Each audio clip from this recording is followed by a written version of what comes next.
They're escaping gang violence in Port-au-Prince.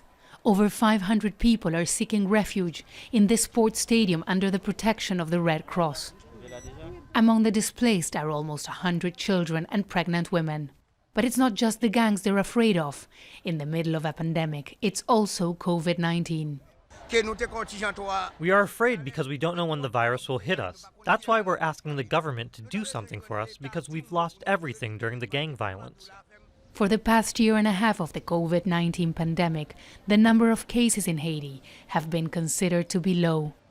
But in May, the numbers of cases started to rise.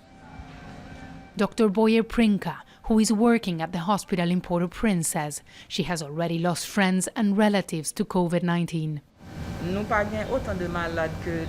We understand that COVID became a big reality in Haiti now, not like before when we have 1 or 2 cases and we had doubt about this disease.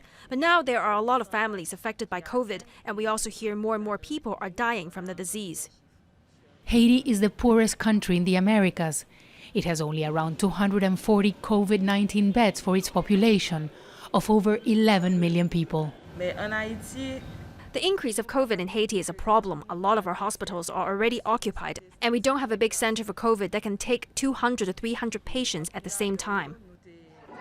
Haiti has not received a single vaccine dose yet to prevent coronavirus. A lack of resources, infrastructure and testing are a major concern. The numbers of cases and deaths are relatively low compared to other countries, but doctors say the actual figures are probably much higher. The country is also now in the middle of a political crisis. Protesters have been taken to the streets against the government's attempts to reform the constitution. And gangs seem to be in control of entire areas across the country. Many are afraid of going to a hospital and being caught in a firefight. We are the state in this country. The police is not strong enough to do anything. Without us, nothing can function in this country. The Pan American Health Organization says Haiti will be receiving vaccines soon through the COVAX distribution system. It is also helping increase supplies of protective equipment for health workers. But it's the violence and insecurity that has many terrified in the country.